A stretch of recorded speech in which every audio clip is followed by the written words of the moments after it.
før vi kan diskutere om vores kollektive ansvar, eller for at forstå, hvad vores kollektive ansvar rent faktisk er, så er det vigtigt, at vi først ser på, hvad er det, der rent faktisk forhindrer rigtig mange mennesker, inklusive mig selv og andre for eksempel, i at skulle tage sig af sit kollektive ansvar.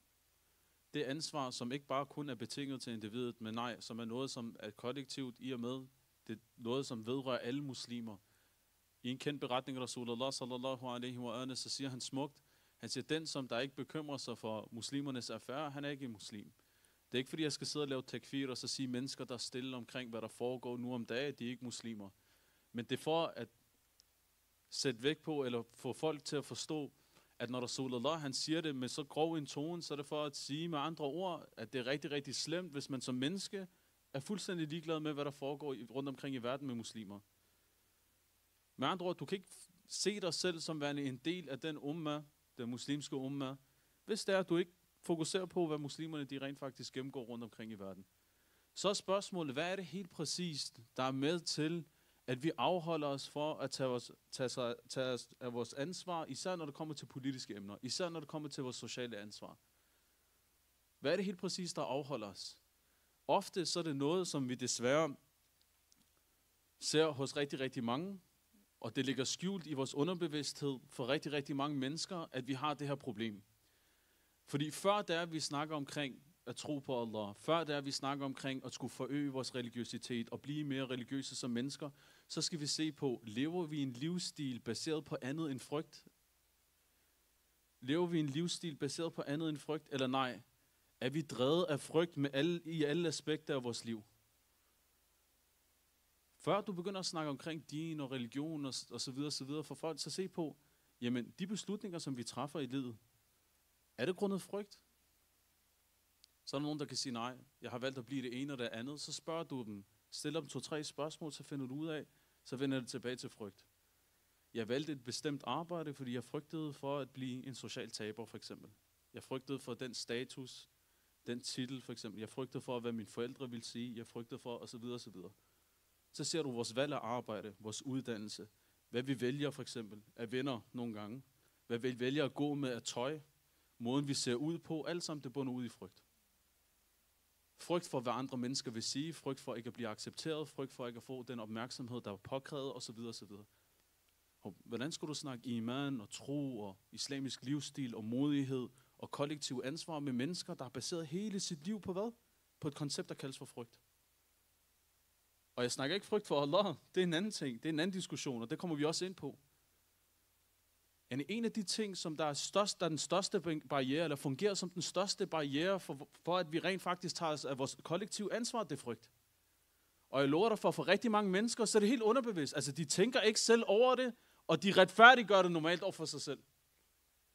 Når det er, at du ser 2 unge mennesker sidde og snakke med hinanden omkring deres valg af uddannelse for eksempel, deres valg af arbejde, selv partner nogle gange, så finder du ud af, at det alt sammen vender tilbage til grundet frygt. Og nogle gange, så de ser det ikke engang som en sygdom. Det er blevet så normalt, at man lever hele sit liv baseret på frygt, at vi sidder og snakker åbent omkring vores frygt for verdslige ting, og vi nikker ja til hinanden og bekræfter hinanden. Jeg valgte en bestemt uddannelse. Hvorfor? Fordi lønnen er rigtig høj. Med andre ord, jeg er bange for at blive fattig. Jeg er bange for, at jeg ikke får penge nok ind på kontoen til at forsørge den livsstil, jeg gerne vil leve. Det er frygt. Det er baseret på frygt. Og så sidder den anden person, mashallah, det er rigtig smukt. Hvorfor? Fordi han er lige så syg som den første person. Vores livsstil er normalt baseret på frygt, og det er inden for alle aspekter af vores liv. Og så kommer du og forventer, at mennesker, når de så skal tage sig af deres kollektive ansvar, og de skal træffe nogle beslutninger, hvor de skal være modige, at de så er i stand til det, når resten af deres liv det er baseret på frygt. En af de største problemer, som vi lige nu står overfor i forhold til vores livsstil, det er, at hele vores livsstil er baseret på frygt, og derfor, så når det kommer til vores kollektive ansvar, så bakker vi ud. Det ser vi. Der er rigtig mange mennesker under den her episode, jeg har skrevet til dem, snakket med dem. Så er det frygt for uddannelse, så er det frygt for, hvordan de vil blive opfattet på arbejde dagen efter, for eksempel, hvis de snakker ud for de undertrykte palæstinere. Det er alt sammen baseret på frygt. Og hvor du hvad intellektuelle mennesker de gør? De kommer med teorier for at retfærdiggøre deres frygt. Den almene befolkning, hvor du hvad de gør? De retfærdiggør det bare. Så fordi jeg har lyst til det. Nej, det er ikke, fordi du har lyst til det. Det er, fordi du er sus på. Du er bange. Du er et bange menneske. Sig det, som det er. Du er en bangebuks. Derfor gør du, som du gør. Når de siger, nej, jeg har lyst til det, så retfærdiggør det. Men intellektuelle mennesker, ved du, hvad de gør? De kommer med teorier. De siger, i islam, så er det haram at påføre sig selv en skade. Jeg ved, hvis jeg siger det her, så kan det være, at jeg mister mit arbejde. Og derfor så er det haram for mig at snakke omkring det her emne. For eksempel på sociale medier, hvis det er, det kan have konsekvenser for mit arbejde. Så laver de lige 2 + 2 giver 5, og så, værsgo. Så tror de selv, at de er blevet rigtig kloge. Intellektuelle mennesker. Det er den største form for forræderi mod menneskeheden, når intellektuelle mennesker, de begynder at retfærdiggøre frygten, som andre mennesker, de baserer deres livsstil på. Det er den største forræderi mod mennesket. Og du ser, alle islams lærdom er stik modsat. Læser du den hellige Koran, hvad er det Allah, han siger? Hvad er det Allah, han siger? Han siger, er det døden, du frygter? På se, hvad han siger den hellige Koran. Einama takunu yudrikukumul maut. Uanset hvor du er, døden vil komme til dig. Du kan ikke stikke af fra døden. Så siger han, وَلَوْ كُنْتُمْ فِي بُرُوجٍ مُشَيِّدَةٍ. Selv hvis de er i fæstnede tårn, så vil døden komme til dig. Med andre ord, du kan have den største sikkerhed fra et verdsligt perspektiv. Du kan have en hær af mennesker. Døden vil komme til dig, om du vil det eller ej. Amir al-Mu'minin alayhi salam, i en beretning, så snakker han til mennesker, der var på vej i krig. Og de gad ikke, de brokkede sig lidt. Så siger han, prøv at høre, hvad er bedst? At du dør på Guds vej, eller du sidder i dit hjem og får hjertestop? Du kommer til at dø uanset hvad. Du kan lige så godt gøre det med et nobelt formål, eller et større formål, i stedet for at ligge i din stue for eksempel, og så blive fundet i dit eget bræk efterfølgende. I det mindste går du fra den her verden, hvor du har skabt mere værdi for dig selv i efterlivet. Hvad er det, Amir al-Mu'minin, som han fortæller dem? Han siger, du kan ikke stikke af for døden. Vær lidt modig. Lad være at basere dine beslutninger og træffe beslutninger baseret på frygt. Hvorfor? Fordi døden er i mine hænder. Allah subhanahu wa ta'ala, han fortsætter i den hellige Koran. فَإِيَّايَ فَرْحَبُونَ. Så frygt mig. Hvad er det, I frygter? Krig for at tage til jihad for. Det er ikke det, I skal frygte. Det er mig, I skal frygte. Døden er i mine hænder.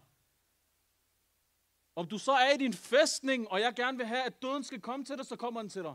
Men hvis du er på fronten, og selv hvis kuglerne flyver om ørerne på dig, hvis jeg ikke vil have, at du skal dø, så sker det ikke.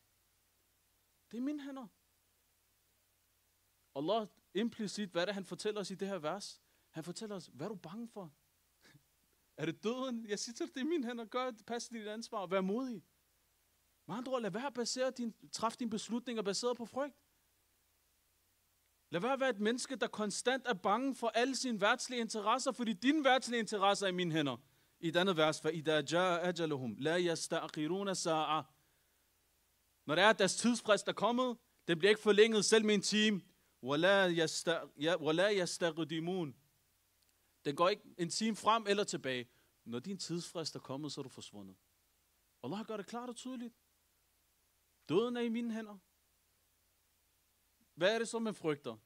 Det er mit ry og rygte, sheikhna. وَالْعِزَّةُ لِلَّهِ. Vi har det så mange gange i den hellige Koran. Ære tilhører hvem? Allah. Med andre ord, vær du modig. Du skal ikke frygte for dit rygte og dit ry. Du skal sørge for at passe dit ansvar. Hvorfor? Fordi dit ry og rygte, det er med Allah subhanahu wa ta'ala. Alle dine verdslige interesser er med Allah. Hvorfor er det Allah, han er så opsat på i den hellige Koran til at fortælle os, at alle former for risk, yarzuqu man yasha, han er den, der forsyner den, han gerne vil. Fordi du ikke skal tænke på dine penge, sheikhna, bliver vi ikke dårlige mennesker. Der er nogen, de har den her opfattelse. Jeg læste nogle af de her orientalister, de siger, prøv at se, hvorfor muslimske lande de er bagud. Han glemmer, at de har koloniseret muslimske lande, stjålet og plyngret deres ressourcer. Han lagde alt det her til side. Så siger han, muslimske lande de er bagud, fordi de har et koncept, der kaldes for risk af fra Allah. Med andre ord, de tænker, at Gud han forsyner dem, derfor så er de meget tilbagelænet, når det kommer til at arbejde. De arbejder ikke, de bestræber ikke. De læner sig tilbage, og så tænker de, at Gud han skal nok servicere dem. Hvorimod, han er fuldstændig misforstået. Allah subhanahu wa ta'ala i den hellige Koran, han fortæller os ikke, at hvad? At vi ikke skal stræbe. Tværtimod, han siger det stik modsatte. Han siger, فَإِذَا عَزِمْتَ فَتَوَكَّلْ عَلَى اللَّهِ. Når du har udvist viljestyrke, og du har bestræbet dig, så sæt din lid til Allah subhanahu wa ta'ala, ikke dit eget arbejde. Hvor du hvor smuk livet bliver. Hvor du hvor smuk livet bliver, når du arbejder, og du søger viden, om det er på universitetet, en hauser, hvad end det nu måtte være, og du arbejder for at søge tilnærmelse til Gud, og du ikke er bekymret for dine penge, din løn, din status, din titel. Hvor du hvor smuk livet bliver. Hvorfor? Fordi du bliver en modig person. Du tør at tage dig af dit kollektive ansvar. Når tiden så er inde, så tør du at tage dig af dit ansvar. Så tænker du ikke, okay, jeg er bundet af mit arbejde, jeg er bundet af det her, jeg er bundet af det her. Jeg har en telefon, som jeg skal betale. Afbetaling for eksempel. Hvis jeg mister mit arbejde, min telefon den forsvinder, min bil forsvinder. Hvordan skal jeg betale lånet af mit hus osv. osv. Den her moderne form for slaveri, som de har påført det danske samfund, forbrugersamfundet for eksempel.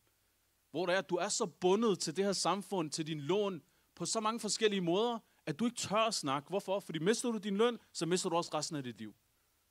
Det er konsekvenserne af forbrugersamfundet. De ved det. De ved det. Hvorfor man har indrettet det på den her måde, udelukker det, så mennesker, de frygter for deres værtslige interesser. Hvad er det, Allah siger? Rizq er i mine hænder. Rizq er i mine hænder. Hvorfor er du bange? Du skal være modig. Lyt til den her beretning af Amir al-Mu'minin a.s.m. igen. فَإِنَّهُ لَيْسَ عَنِ الْمَوْتِ مَحِيسِ. En person, om du vil det eller ej, døden, du kan ikke stikke af fra den. Den er uundgåelig. Så siger han, إِنَّكُمْ إِنْ لَا تَقْتُلُوا تَمُوتُوا. Hvis I ikke bliver slået ihjel, så dør I. Hvad er forskellen? Hvad er forskellen? Hvis du ikke bliver slået ihjel, så dør du. Døden er den samme. Det er ikke fordi, der er forskel. Jeg har nævnt, tiden, den bliver ikke udskudt, og den kommer ikke hurtigere af, at du passer dit ansvar. Tværtimod. Når tidsfristen er inde, så er det slut. Så siger han, Inna al-far li mazid fi umrih. En, der stikker af, han tilføjer ikke noget til sit liv. Han tilføjer ikke noget til sin alder. Wala mahjuz bainahu wa baina yawmih. Den her person, altså, uanset om du stikker af fra frontlinjen, det er mennesker, der var i gang med at stikke af fra frontlinjen, han snakkede til. Altså, hvad tror du stikker af fra frontlinjen, at du kommer til at leve længere? Hvad er det, Abu Abdullah a.s. han fortalte sine fjender på Yawm al-Ashura?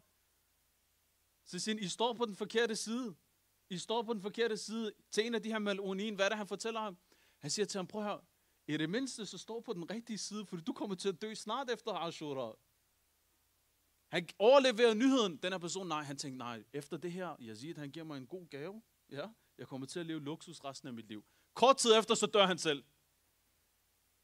Prøv at tænke, hvor sørgeligt det er, at den her person troede, at han kunne forlænge sit eget liv ved at dræbe sin tids imam, og så ender han selv med at dø kort tid efter. Han fik ikke engang noget ud af det værtslige liv heller. Givet han bare fik noget ud af det værtslige liv som minimum, det gjorde han ikke engang. Og efterledet, det er en helt anden historie. Vi skal lave en livsstilsændring, når det kommer til de beslutninger, vi træffer i livet. Det skal ikke være baseret på frygt længere. Vi skal finde den her modighed. Allah subhanahu wa ta'ala, han siger i den hellige Koran, فَلَا تَخْشَوْهُمْ وَخْشَوْنِي. Lad være frygt dem, frygt mig. Døden er i mine hænder. Jeres rizq er i mine hænder. Hvis jeg ønsker, at der er nogen, der skal påføre jer en skade, så kommer det til at ske. Hvis jeg ikke ønsker, at det skal ske, så sker det ikke. Det er en beretning, vi har fra Amir al-Mu'minin a.s. Han beretter fra Rasulullah sallallahu alaihi wa sallam. Reciter en salawat.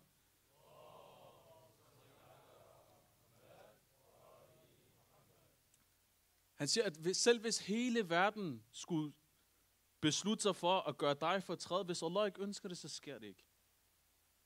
Læg mærke til det. Den her mentalitet, den her tro på de her beretninger, jeg lover dig for, den gør dig til det mest modige menneske på jorden.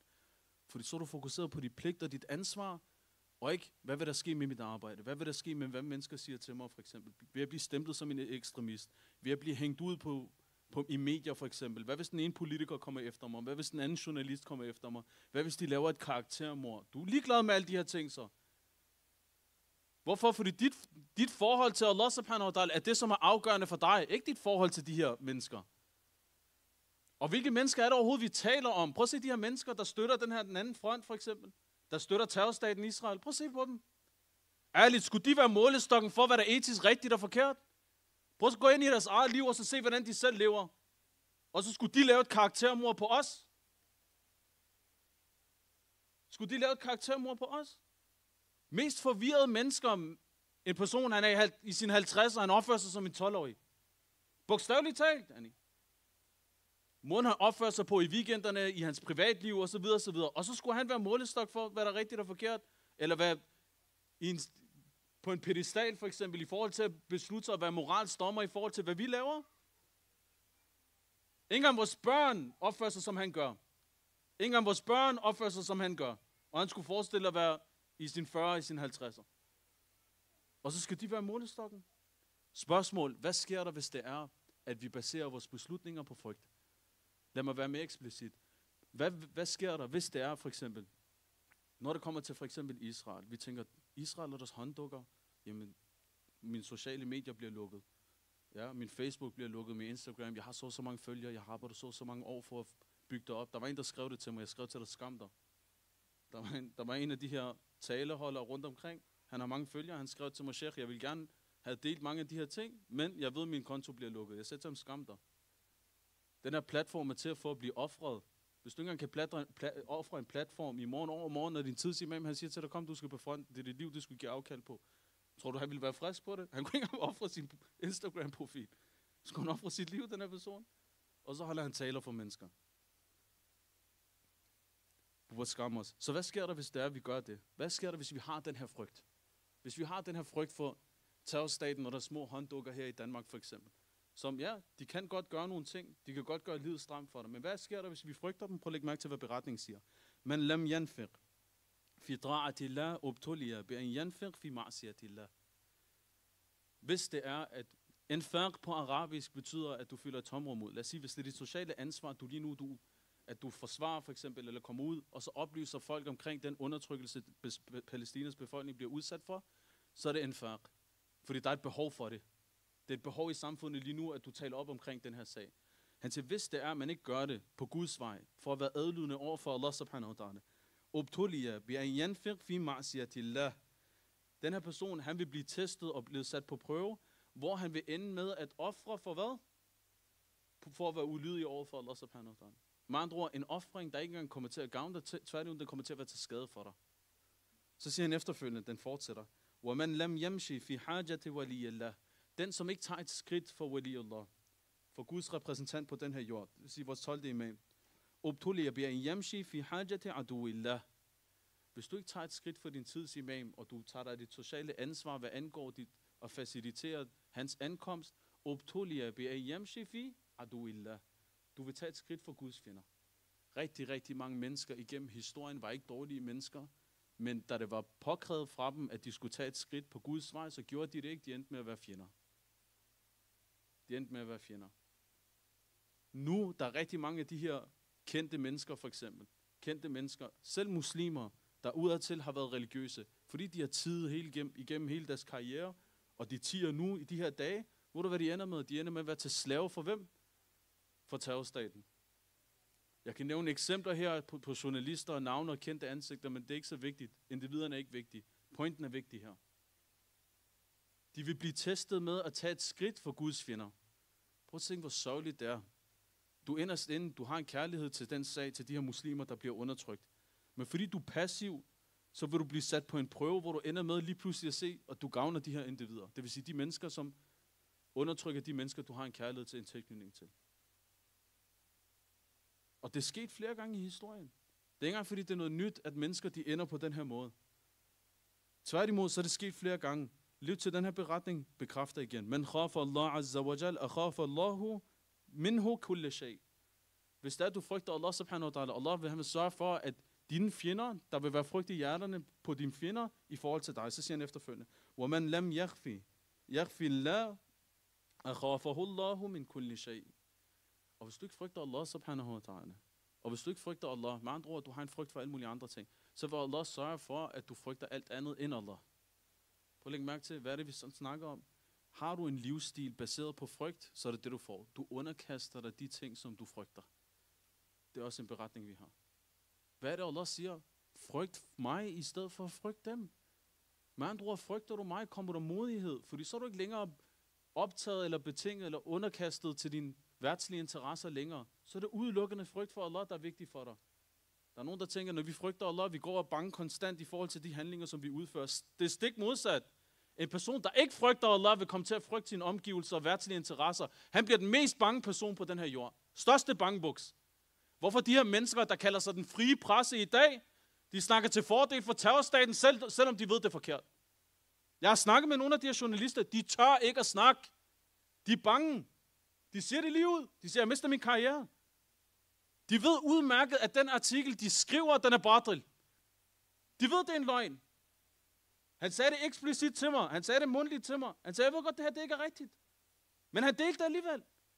Og så kalder han sig den frie presse, objektiv journalist, det ene og det andet. Den største løgner på den her jord. Du er bare en bangebuks, det er det, du er. Og det ved de, det her. Hvorfor? Fordi de er bundet af alt muligt andet. Fordi de ikke har frygt for Allah subhanahu wa ta'ala i deres liv, så er det det, de kommer til at frygte. Deres karriere, deres bil, deres hus, deres børn, alle de andre ting. Alle de andre ting. Men jeg skal heller ikke snakke som om, at vi ikke har mennesker, der ikke har den her modighed. Når vi snakker omkring Palæstina, så er der ofte to grupper, vi nævner. Vi nævner modstandsbevægelserne, vi nævner Israel, besætterne. Ja, vi nævner besætterne, og vi nævner modstandsbevægelsen. Der er et segment, en gruppe af mennesker her i midten, som der lige pludselig forsvinder, og de mister deres farve. Hvorimod sandheden er, at modstandsbevægelsernes styrke, og det, at Palæstina ikke er blevet overladt til zionisterne den dag i dag, er takket være dem. Aldrig nogensinde i islams historie, hvor der har været en kamp mellem haq og batil, har vi haft så mange kvindelige martyrer, som vi har under den her krise. Aldrig nogensinde. Flere tusind er blevet slået ihjel. 1/3 af de her flere tusind, det er kun udelukkende kvinder. Ved du hvorfor? En af analyserne er, at zionisterne udmærket ved, at styrken for Gazas befolkning og modstandsbevægelse ligger hos de her kvinder, Gazas kvinder. Prøv at lægge mærke til, hvilken mod det kræver for en kvinde, velvidende om, at de kommer til at tæppebombe dit hjem, tæppebombe dig og dine børn, og du kommer til at blive efterladt under murbrokker, at du alligevel opdrager dit barn til at yde modstand mod terrorstaten. At du alligevel sender din mand og dine sønner afsted på fronten. Velvidende om, at hvad? Lige om lidt, når du gør det her, så vil de tæppebombe dit hjem. De ved det her. Det er den modighed, der er drivkraften bag modstanden.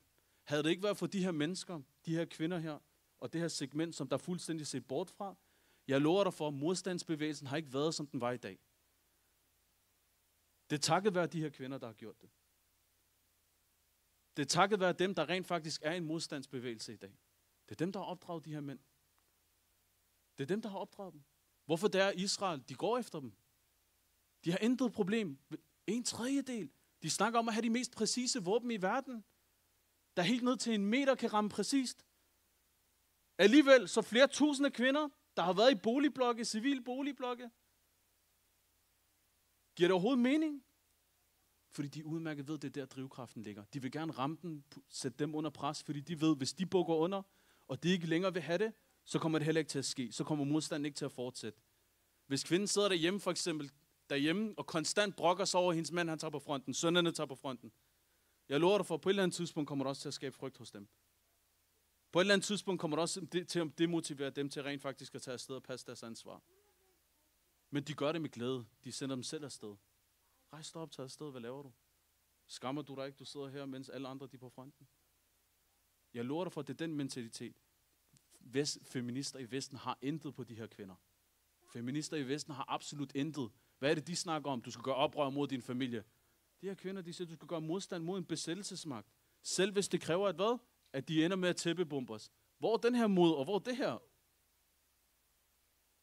For at smide lidt tøj, jamen så skal du gøre oprør mod din familie. Hvor er du modig, mashallah, i et samfund, hvor alle går nøgen.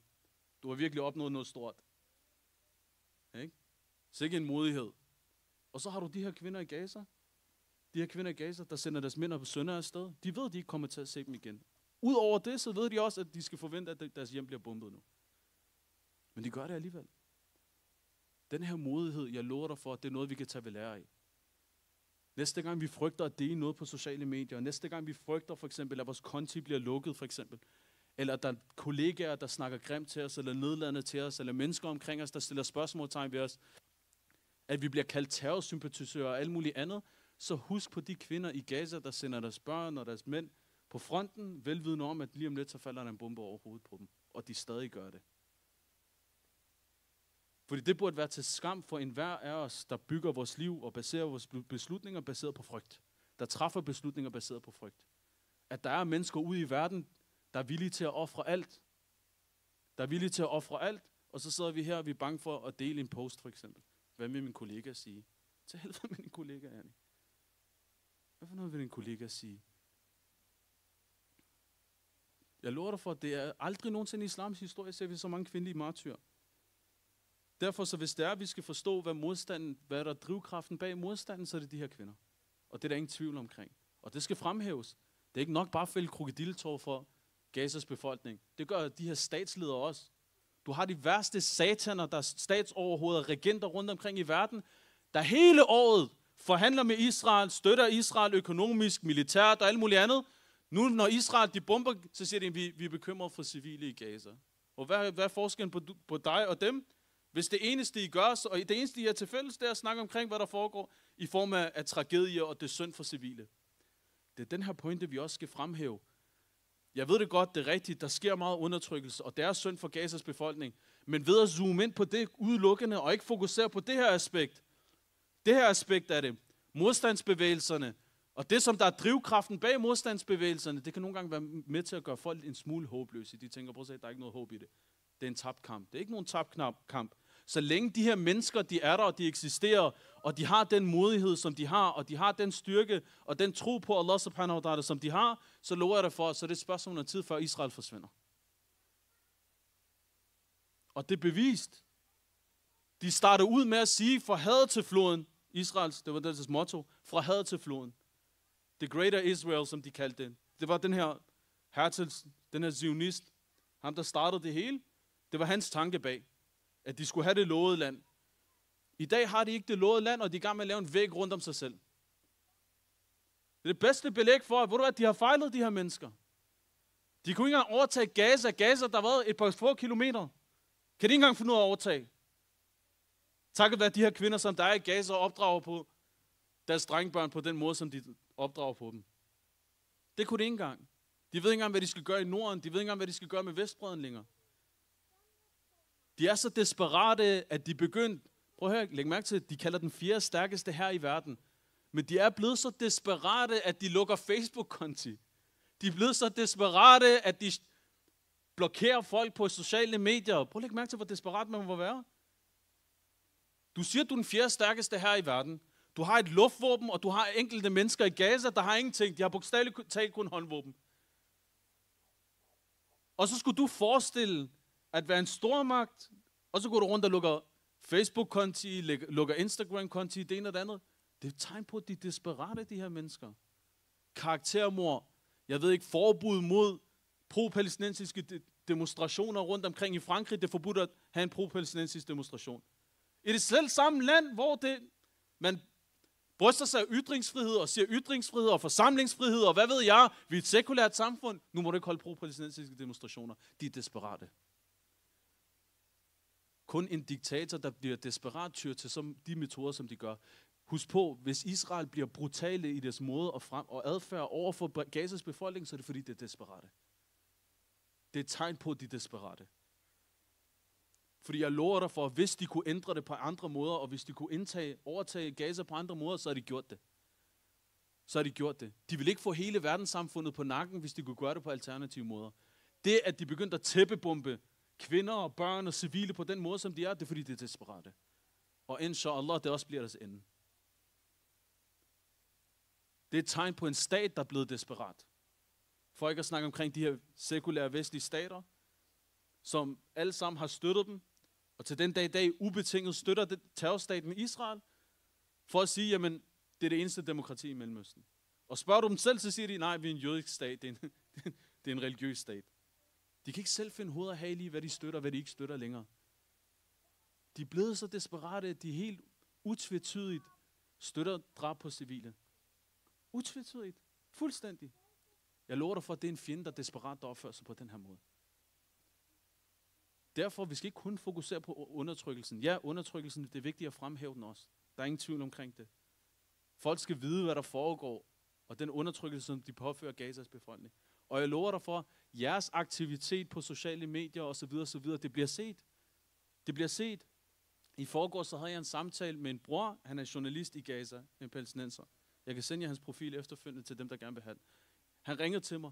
Han forklarede mig det. Han sagde til mig, Sheikh, I skal bare vide, at alt det, I laver på sociale medier, det bliver set og værdsat. At jeres stemme bliver hørt. Det giver folk håb, at deres stemme, de tror, fordi der er rigtig mange, der bare tror, jamen vi bliver kvalt ind i den her koncentrationslejr kaldet Gaza, og der er ikke nogen i verden, der ser, hvad der sker. Men når de ser, og de bliver eksponeret for det, der rent faktisk sker rundt omkring i verden, og de forstår, nej, der er mennesker, der snakker op for deres sag, det giver dem håb. Så I skal aldrig nogensinde undervurdere. Tro mig, hvis det var, at dit opslag, eller din deling for eksempel, ikke har nogen betydning, så var der ikke en grund til, at Facebook og Instagram og så videre, de skulle blokere dig, grundet du deler. Eller shadowbander og alle mulige andre ting, som de lige pludselig finder på. Tro mig, der ville være ingen grund til at skulle gøre de her ting, hvis det var, at du ikke havde en betydning. Hvis dit opslag og din deling omkring Palæstina og din oplysning over for andre mennesker, at du oplyser andre mennesker omkring, hvad der foregår. Hvis det ikke havde en betydning, så var der ikke nogen grund til at blokere. Så ville de bare lade dig være til dig selv. De siger, der er alligevel ikke nogen, der læser hans opslag. Der er alligevel ikke nogen, der ser det. Men i grund til, at de er så følsomme og sensitive med at blokere hele tiden og prøve at underminere budskabet og alle mulige mærkelige metoder for ligesom at sørge for, at budskabet ikke kommer ud. Det er fordi, det har en betydning. De ved, det har en effekt. Derfor så skal I bare fortsætte med det. Så kære søstre, hvis vi ønsker at tage vores kollektive ansvar, så skal vi komme af med den første barriere. Vi skal ikke basere vores beslutninger baseret på frygt længere. Prøv at komme af med det. I de situationer, hvor du begynder at tænke, hvad vil den her sige, hvad vil den her sige, hvad vil den her sige, og du ved, Gud han vil blive glad for det, du har gør, så bare gør det. Prøv at tage den her tanke, så knus den. Sig, ved du hvad? Se det som en papegøje på din skulder, så sig til den her angst, eller den her frygt, hvor der er pille af med dig. Ja. Kast en kiks, ikke? Så stik af. Farvel og tak. Kom af med den her frygt. Start gradvist, og så træf nogle beslutninger i livet, baseret på andet end frygt. Vær en smule modig. Fordi så når det kommer til det kollektive ansvar, så bakker du ikke ud. Så trækker du ikke et skridt tilbage. Nej, så tager du dig det kollektive ansvar. Så taler du for de undertrykte sag. Så taler du imod undertrykkeren også. Og det kan du først, når det er, at du har en livsstil, at du lever et liv, hvor det er baseret på andet end frygt. Hvordan kan du løse det? Frygte Allah frem for mennesker. Den smukkeste visdom bag at frygte Allah er, at man bliver de mest modige mennesker på den her jord. Fordi så selv når det er, at du skal stå op og så tage en kugle i brystet, så gør du det for Guds skyld. Så gør du det. Du er villig til at se bort fra dit eget liv så. Det er det frygt for Allah skaber i mennesket, eller giver mennesket. Hvorfor det er, at de gerne vil have os til at glemme konceptet omkring martyrdom, eller martyrium. Hvorfor er det, de gerne vil have, hvorfor de gør grin med Abu Abdullah salam eller hans sag osv. Det er netop af den årsag. De ved, det her, det er et af de aspekter, der gør med til at gøre mennesker utrolig modige. Hvis det var, at vi ikke havde Imam Hussein salam, tror du, vores modstandsbevægelser, vi gør så meget modstand, som de gør i dag? Yani, når en ung mand, han stiller sig op, og så tænker, okay, ved du hvad kan de gøre ved mig? Uanset hvad jeg kan komme i tanke om, det kan aldrig blive værre, hvad det gjorde ved min imam. Hvad skal de gøre? Skyde mig? Abu Abdullah salam, de gjorde værre ting med ham. Fængsel mig, torturere mig? Abu Abdullah salam, de gjorde værre ting med ham. Uanset hvor du sætter standarden, eller du sætter barn, han vil altid tænke, Imam Hussein salam, de gjorde noget, der var værre ved ham. Hvem er jeg? Hvis det her var, hvad de gjorde ved min imam, hvem er jeg som følger til, at de skal gøre mindre end det? Prøv at lægge mærke til, sådan en her person, han er uovervindelig. Han er uovervindelig. Han ser på deres fly, der er i gang med at tæppebombe, og det eneste, han ser, det er martyrium. Han ser paradiset i de her bomber. Kan du vinde over sådan en her person? Du kan ikke gøre noget så helst. Han er uovervindelig. Det er drivkraften bag vores modstandsbevægelse, kære søstre. Og det er det, vi skal holde fast i. Et livsstil, der er baseret på mod, og ikke frygt. Hvad vil folk sige? Hvad vil de her sige? Jamen, måske er det ikke-muslimske, etniske danskere, for eksempel, der ikke forstår budskabet, bla bla bla, alt det her ting. Ja, de med Yasha, Allah han retleder folk. Hvem er du? Hvem er du? Han siger til sin hellige profet, du kan ikke retlede dem, du vil. Det er mig, der retleder. til Rasulullah er der en, der har flere kundskaber til at retlede mennesker end os, så er det Rasulullah. Det er der ingen tvivl omkring. Og hvad siger han til sin profet? Du retleder ikke den, du vil. Det er mig, der retleder. Han tager den her frygt for hvad? Der kommer med at retlede mennesker med værtslige interesser, forsyning, død og alt muligt andet. Han tager det hele fra dig, og så siger han, kast det ud. Hvorfor? Alle de her ting er i mine hænder. Du skal sørge for at passe din pligt og frygte mig. Jeg sørger for, at du bliver en modig menneske. Men Allah giver os tawfiq, inshallah, til at leve et liv baseret på mod, og ikke træffe beslutninger baseret på frygt. Og giver os mod til at tage os af vores kollektive ansvar, specielt over for de undertrykte i Palæstina. Og må Allah subhanahu wa ta'ala give modstandsbevægelsen styrken og modet, inshallah ta'ala, til at gøre en ende på besættelsen og genvinde muslimernes land. Allahumma amin.